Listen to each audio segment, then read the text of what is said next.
ప్రతి ఒక్కరూ సూర్యభగవాన్ని దర్శించుకుని నమస్కరించాలని, ఆధ్యాత్మికంగా ప్రతి ఒక్కరూ ఆత్మ పరిశోధన చేసుకోవాలని పూజ్యశ్రీ గణపతి సచ్చిదానంద స్వామి తెలిపారు. రథసప్తమి వేడుకలో భాగంగా కర్నూలు శ్రీ సూర్యనారాయణ స్వామి ఆలయంలో సూర్య భగవానునికి స్వామి ప్రత్యేక పూజలు నిర్వహించారు. విస్తారమైన ప్రపంచంలో ఎన్నో రహస్యాలు ఉన్నాయన్నారు. ప్రతి ఒక్కరూ సూర్యోదయం కంటే ముందు లేచి సూర్యునికి నమస్కరించుకుంటే ఎంతో మేలు జరుగుతుందన్నారు. శ్రీభానవే నమః.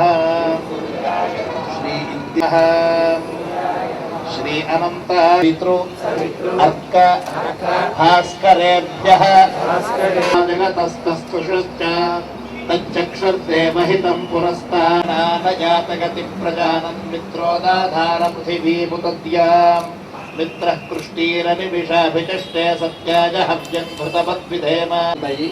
బుద్ధి చక్కగా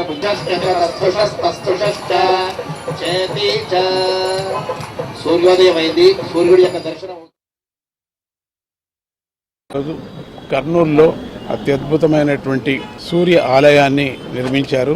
ఈ సందర్భాన్ని అనుసరించుకొని రథసప్తమి రోజు మనం చేసేటువంటి ఆ సూర్యుడికి అర్ఘ్యమిచ్చేటువంటి పూజ చేసేటువంటి భాగ్యము, అదంతా చూసేటువంటి ఒక భాగ్యం ఈ కర్నూలు ప్రజలకు ఈరోజు కలిగింది. ప్రతినిత్యము స్వామీజీ చెప్పినట్టుగా ప్రతినిత్యము 3 పర్యాలు మనం నమస్కారం చేయాలి. ఉదయం 6:40, 6:30 నుంచి ప్రారంభమవుతుంది. చాలామంది 10 గంటలు లేటం 9 గంటలు ఇంత అలవాటు చేసుకున్నారు. తప్పది. సూర్యోదయం ముందు లేవాలి. లేస్తే మీ కార్యాలన్నీ జరుగుతాయి. మీ దీర్ఘమైన రోగాలు కూడా పోతాయి. మనస్సుకు చాలా ఆనందంగా ఉంటుంది. అది జ్ఞాపకం పెట్టుకోండి. మీరు ప్రయత్నం చేసి చూడండి, తర్వాత నాకు చెప్పండి. తర్వాత మధ్యాహ్నం 12 నుంచి 1 గంట లోపల ఒక్క నమస్కారం, ఇంకేమి ఇవ్వద్దండి. మీరు పండు ఫలము ఏమీ వద్దు, ఊరికి ఒక్క నమస్కారం చేస్తే చాలు. అట్లనే సాయంకాలం సూర్యాస్తమయం, ఆ సమయంలో కూడా సూర్యుడు ములిగేటప్పుడు ఆ సమయంలో కూడా స్వామికి ఒక్క నమస్కారం చేయండి. 3 పర్యాలు ఆకాశం చూసి నమస్కారం చేయండి, చాలంతే. తర్వాత మీకే అర్థమవుతుంది.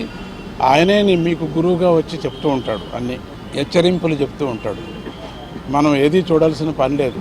నీకే తెలుస్తుంది ప్రపంచం యొక్క సృష్టి, నీ సృష్టి, నీ ఫ్యామిలీ సృష్టి, నీ ప్రాబ్లమ్స్ ఇవన్నీ కూడా తెలిసిపోతాయి.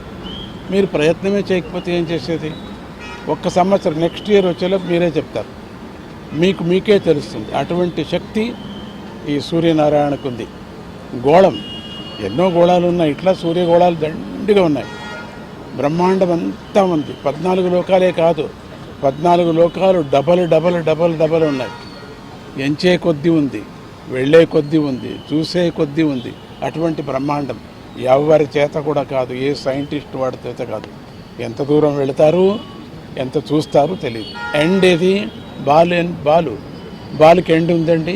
లేదు. ఎక్కడ ప్రారంభమైంది తెలియదు, ఎక్కడ ఎండ్ అవుతుంది తెలియదు.